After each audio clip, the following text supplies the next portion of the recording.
50 years. Yep. So, a radical higgledy-piggledy dream of a theatre company has propelled, success, staggered, stumbled, soared for 50 years. And it's incredibly remains relevant to a lot of communities in Toronto. So, in the craziness of it all, and I hate to say it, I'm using a book, right, of a bricks and mortar idea to actually support, to say this artistic idea is survived and good, right? I should be able to say it without a book, which brings us to bricks and mortar or artists, right? There was the debate of the National Arts Centre. Should we have a National Arts Centre? Should the money go from the federal government to create a national centre from the arts? Some people said, no, of course you won't have a national culture unless you have a National Arts Centre. Other people said, no, absolutely wrong. Take that money and put that in bricks and mortars. Put it in people. Put it in people. So the debate rages. We all work in theaters where we open the program and go, oh, there's the cast. There's 6 people in the staff. There's the production staff. Here's the marketing staff. Here's the outreach staff. Here's the fundraising staff. And you go through 3 pages of staff. And then you look at the creative staff. And they're always outnumbered by the other staff for very good reasons. But still.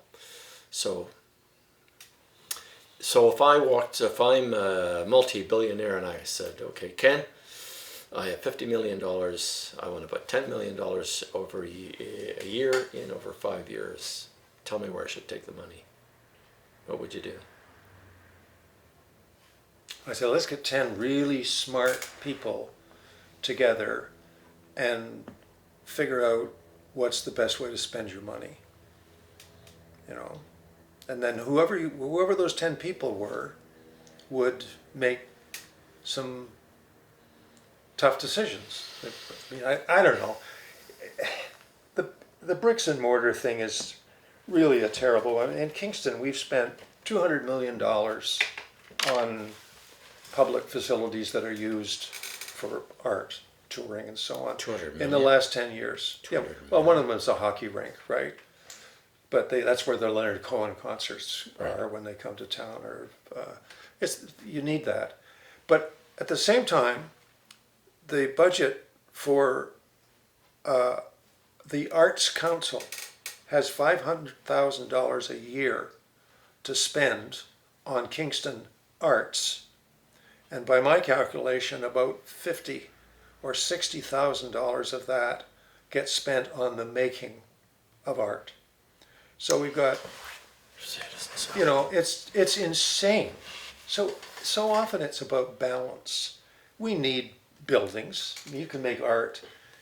These guys have come down here, they haven't spent, this isn't the Stratford Festival Theatre, but they have they've done some fantastic stuff.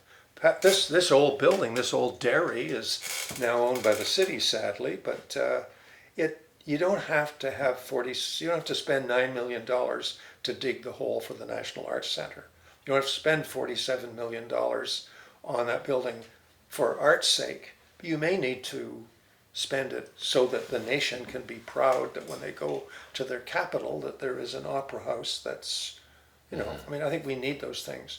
But the imbalance between spending money on creation and spending money on bricks and mortar is, throughout my lifetime, has been there. It's so much easier and safer for a bureaucrat to back a capital project than it is an operations project, especially if it's new. Right.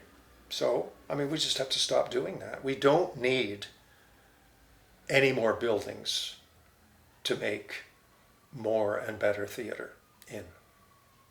We've got more than we. And the other thing is you build a great big fat building and then you don't have any content that fits it.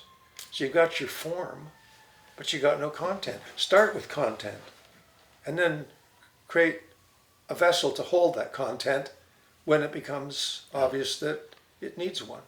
Not the other way around. I mean, we do everything backwards. Richmond Hill built an art center, and they hired Jack Diamond to design the theater, and I don't know how much it cost, and it's very nice. It's in the center of Richmond Hill, and it's called the Richmond Hill Arts Center, but I don't know if there's any Richmond Hill arts. Yeah, well, same in Kingston. I mean, we've got a lot of willing amateurs. We've got academics. You can't make a living in Kingston. I mean, I always think, why don't make art an industry here? Make theater an industry here. Attract artists. The real estate is cheap. The living is good. Get some artists down here. But no, let's not do that.